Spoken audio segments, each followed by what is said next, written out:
Hello guys, welcome back to the channel and welcome to the final film in my Killer Croc week. And today we're looking at a more modern monster flick, if you like, and we're looking at Craw. Now this came out not too long ago, and it's been one of the sort of really good sort of like monster flicks in a long time.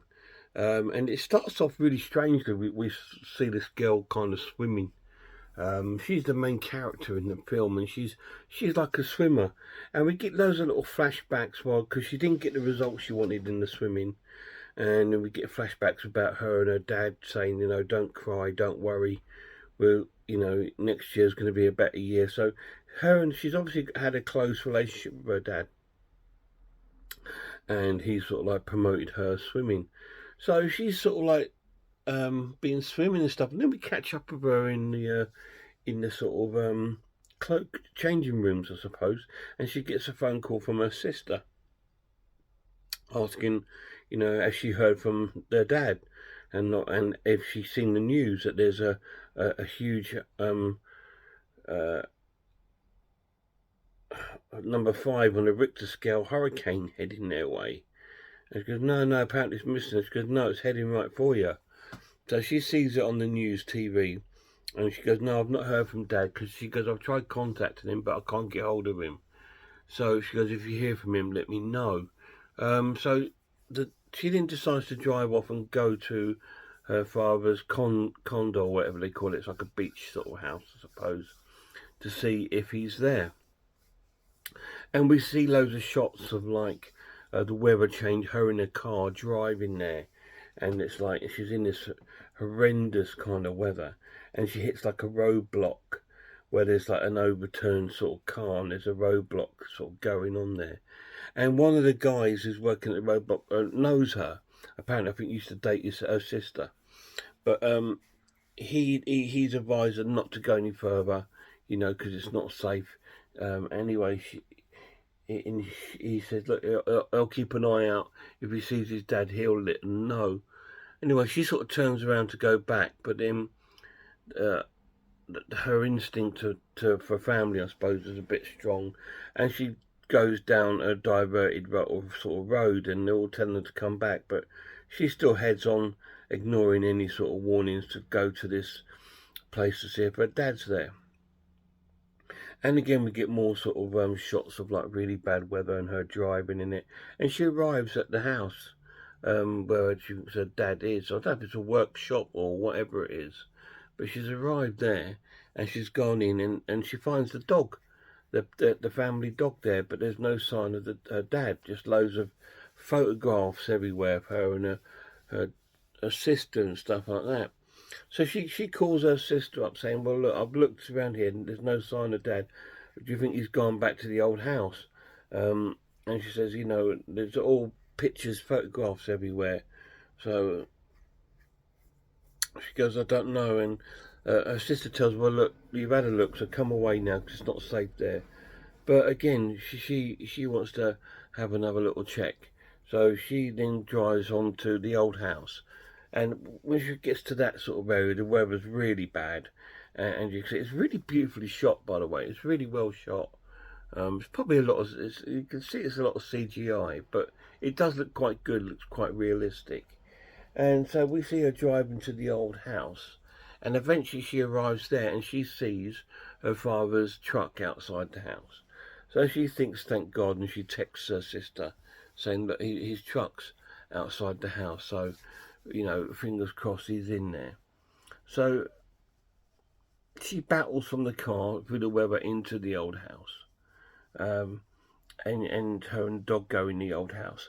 But again, there's no sign of her dad anywhere. She starts calling for him, and you know he doesn't sort of respond. There's nothing, and so she sort of phones his phone, and you can hear the phone going off. So his phone's there, and she finds it on the kitchen side of the house. And no sign of the father. So so then do you hear the dog get sort of distracted by something and sort of goes off. So she sort of follows the dog, see where he's gone, and they've gone into the garage part. And there's nothing there in the garage apart from the garage is open and his father's car, a truck is outside. And there's like a little steps going downwards to go underneath the house. It's one of those American wooden buildings where you've got an underneath sort of house. So reluctantly she goes under there looking for him. She turns on her torch on her phone, which looks extremely brilliant. I wish my torch was like that on my phone. And she goes down to underneath this house looking for for her father. She still keeps calling out, but there's no reply or anything. And underneath the house, it's all dirty. There's rats under there, and it's all sort of dirty and grimy. And so she sort of crawls around, and it looks huge underneath the house. It looks bigger than the house. So she's under there crawling around, and then she sees her dad's coat. So she makes her way over to it. And then she also sees some blood on the pipes of down there. And then she sees that the body of her dad laying over the other side of beyond some pipes. So she crawls under and makes her way over to her father. And she finds out he's still breathing. So he's still alive. So she's, relieved. And she turns him over and looks at his coat, and underneath his coat he's got a huge sort of like marks down here, like injury, like claw marks, and he's got them on his shoulder. She tries moving him out to get him out, but she can't. So she grabs like a plastic sort of sheet and lays him on it and sort of pulls him out towards the steps. And as she gets towards the steps to go back up, the steps then break away and out comes this ginormous crocodile, absolutely huge, or alligator, and he is huge. And so that's preventing her from getting out. So she quickly turns around and pulls her dad back underneath the pipes as the crocodile's following them. But the crocodile can't get past the pipes because there's not enough space for him to crawl under. So there's a huge crocodile under the house. And then the film turns into a survival horror where the father and the daughter are trapped underneath this house with these huge crocodiles. Are they going to escape? Or is the father going to succumb to his injury? Or is that guy that they met at the roadblock going to follow them and help out? You need to watch it and find out. What do I think of Crawl? It's a great film. It's a classic monster flick brought right forward to modern times and done in a really tasteful way. The crocodile looks really realistic. It looks real, and it looks fantastic. The pluses of it, it's shot beautifully. It's really, really nice.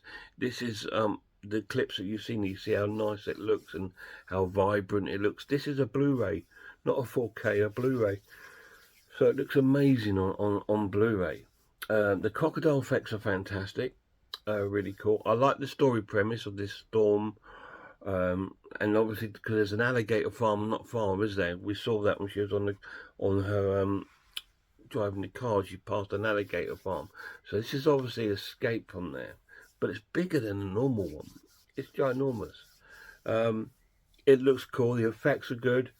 And it's a very intense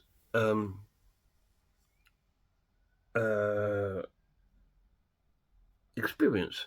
Minus to the film, I wish there would be more people there, more gore, and more sort of gore in the film. But you can't have everything. But there is, some really, really cool bits in the movie. Really, really good.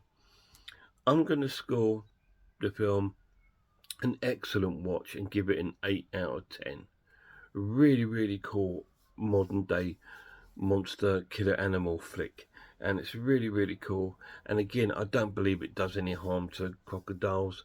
We all know how dangerous they are, so it's not going to do any danger to the crocodile population, this sort of film. It's just a good fun popcorn monster flick. 8 out of 10 for Crawl. any of you guys seen it? If you have, let me know down below what you think of it. It's a really cool, tense survival horror film, and it's very sort of claustrophobic, and you think, oh God, I'd hate to be in that situation. And I think believes that underneath the house starts filling up with water, and all this kind of thing starts going on. So it's a very tense sort of film. It's not a film to go into if you've got anxiety issues. But yeah, it's a great film, really good. And that's it. That's my Killer Croc week. Next week I'm going to be returning to some sort of like normal sort of horror movie reviews, because I've had a couple of weeks of these sort of monster films. We had Critters last week and Killer Crocs this week, so we're going to return to some sort of like normal sort of horror films next week. Until then, check out some horror channels for me. Check out Horror Hands, Horror Geek, Man v Film, RS Designs, Pizzawell, I Am the Ice Lord, Sarah of Horror, Cat Watches Horror Movies, Grumpy Andrew's Haunted House, and a massive shout out to Lemon Lord, my lad. Hope you're doing well, mate.